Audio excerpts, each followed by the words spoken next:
All right, so this is going to be a review of Don't Breathe 2. It just recently came out. It's a sequel to the first Don't Breathe from 2016, and I just recently watched that for the first time last night, and I thought it was really good. It was nice and nice intensity to it.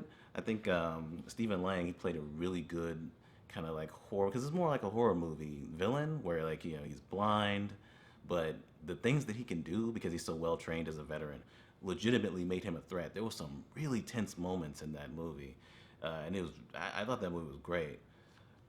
This movie is not. I'm not even gonna prolong it like I sometimes do or normally do. This is not good. This movie sucks, but it's directed by Rodo Sayagas. I don't know how to say that name. But yeah, so we got Stephen Lang again as Norman Nordstrom. He's the blind veteran from the first one. And in this movie, well, it starts off with this little girl. She's like wandering down the street that his house is on, and she ends up like being raised by him and trained and everything. And she thinks that he's her real father. And there's more things to be revealed with that, but it's Phoenix, played by Madeline Grace. So she's living with him or whatever, but she's lonely because he never lets her really leave or anything like that. He's really overprotective of her.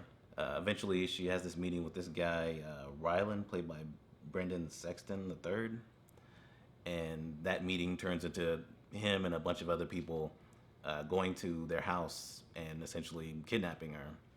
And so now Stephen Lang's character Norman, he has to go to where they're at and take them down and rescue her. Obviously, there's things to be revealed with her character and why she was on that street and before he found her, and that's pretty much it for the story.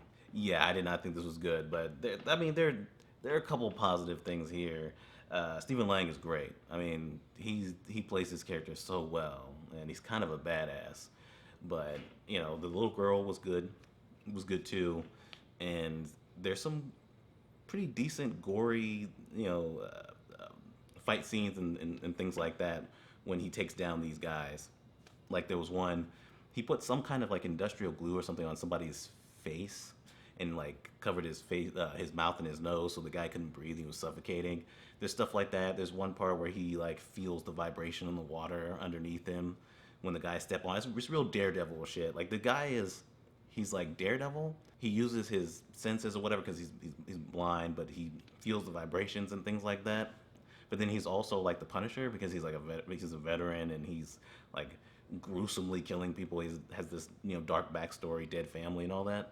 So it's kind of a mixture between the two, and it works in the action scenes. But other than that, I mean, it feels like a forced sequel to me. I mean, because the first movie is a horror movie, like I mentioned, and he's definitely the horror movie villain in that.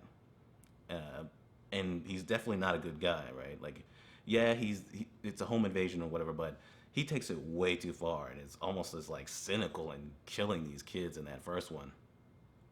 And he also obviously had that girl kidnapped, and he was trying to like get her pregnant to get a new daughter because she had killed his daughter, and obviously this is a bad person.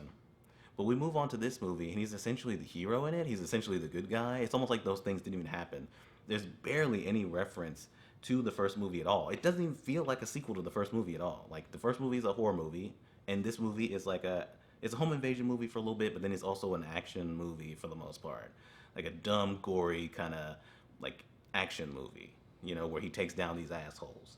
These completely generic assholes, by the way. They have no personality whatsoever. Even the main guy really doesn't have much going on. Then they have this full-on motivation. When they actually like explain everything and their connection with her, it's really not all that well written.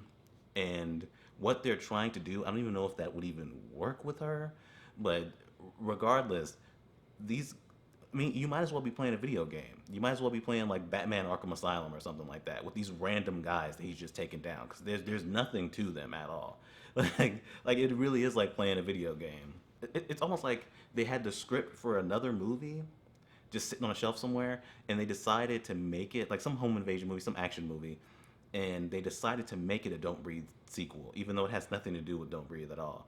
And they're like, well, we'll just make him blind. we'll throw the blind guy in there, and we'll make it work because he did kidnap that other girl. So I guess he'll take this one too. It doesn't really feel like a sequel. At best, it feels like a directed DVD sequel.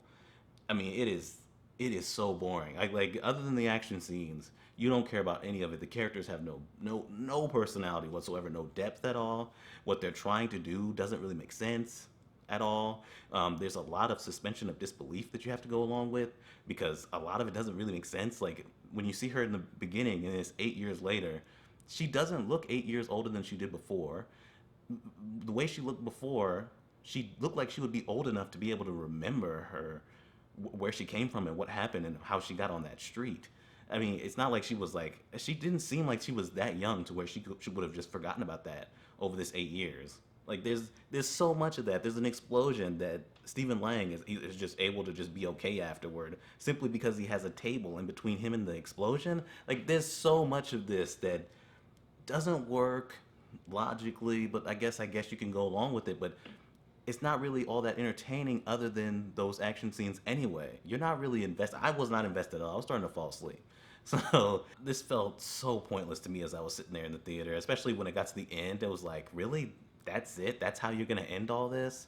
I mean, they should have just stayed with the first one, but this just feels like they just threw this together and just called it Don't Breathe 2. I mean, that's just what it is. I'm gonna give it utter trash. I'm not gonna give it my lowest rating, even though I kind of do want to, because I was definitely dozing off in that theater, and it feels completely worthless. But like I said, the main guy, Stephen Lang, he's really good, and the little girl's good. The action scenes are still enjoyable, even if you're not really invested in what's happening outside of them. So yeah, utter trash, and this is not good. Definitely at best is a direct-to-DVD sequel. Really, it shouldn't exist at all. But yeah, that's Don't Breathe 2, and yeah, I guess I'm done.